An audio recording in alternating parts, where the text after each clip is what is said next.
Merci d'être là. Je voulais, avec le président européen, M. Antonio Costa, vous rendre compte des discussions que nous venons d'avoir. Un instant, d'abord, nous avons une concertation avec plusieurs pays européens et avec les institutions européennes et l'OTAN, pour ensuite avoir un échange qui vient de s'achever, qui pendant une heure nous a permis de coordonner les choses avec le président Trump avant la réunion qui va donc se tenir en Alaska le 15 août prochain.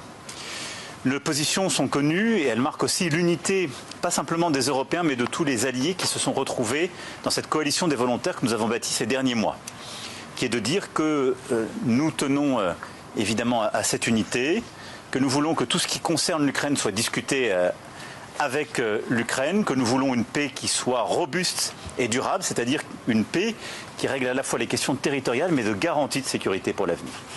L'échange avec le président Trump a permis d'éclairer ses intentions pour la réunion du 15 août prochain et nous a permis d'exprimer très clairement nos attentes, et je tiens ici à l'en remercier. Et je crois pouvoir dire que plusieurs messages sont ressortis de l'échange que nous venons d'avoir et qui sont à mes yeux très importants. Le premier, c'est que le président Trump a été très clair sur le fait que la volonté américaine était d'obtenir un cessez-le-feu à l'occasion de cette réunion en Alaska. Et c'est très important qu'à l'occasion en effet de cette réunion, il puisse y avoir un cessez-le-feu qui soit obtenu par les États-Unis d'Amérique, et nous soutenons cette initiative, en même temps que des nouveaux échanges de prisonniers et des libérations d'enfants. Le deuxième élément sur lequel les choses ont été très claires et exprimées ainsi par le président Trump, c'est que les questions territoriales qui relèvent de l'Ukraine ne peuvent être négociées et ne seront négociées que par le président ukrainien. Et c'est la position que nous soutenons. Elle a été très clairement exprimée par le président Trump et donc elle augure d'une réunion à venir. Le troisième élément, c'est le lien qui doit continuer d'exister entre toute concession territoriale et les garanties de sécurité qui seront apportées à l'Ukraine. Vous savez que c'est la position que nous défendons, sur laquelle nous nous sommes battus ces derniers mois, qui a donné lieu même à l'existence et à la planification de notre coalition des volontaires. Eh bien, le président Trump l'a exprimé clairement en ces termes.